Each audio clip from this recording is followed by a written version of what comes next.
olmasa biz irəliyə bilmirik, yerimizi addımlayırıq. Ən vacibi qarşımıza qoyduğumuz düz hədəflərdir. Məsələn, belə deyim, bu ay sizin dövriyyəniz 2500-sə, misal üçün, siz qoyun ki, mən oktyabrda 5000 olacaq və ona doğru hərəkət edin və 5000-i qazanın.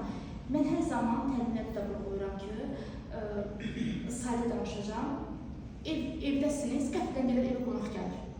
Qəfildən qonaq gəlir deyəndə, nə edirsiniz? Tez bir zamanda süfrə də hazırsınız, yox bir şeydən alındırırsınız, evi də tez bir zamanda sərgiyə salırsınız və qonaq gəldi. Və hər şey hazırdır. Və buna görə də, necə deyim, qonağın gəldiyini bilərək bunu hazırlayırsınız da. Burada da hədəfiniz olmalıdır ki, mən bu ay bunu edəcəm və dayanmadan onun üzərində çalışıb onu ortaya çıxardacaqsınız. Bu vacibdir.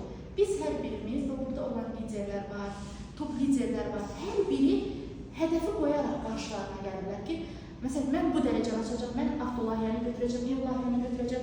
85.000 nə qədər oldu? 100.000? Hə, 100.000. 100.000 oldu. Məsəl üçün, Seva xanım təqdimatı oldu biznes haqda və oradan sona qədər dinlədiniz, Global Liderin maaşı 23.000, 30.000 oldu.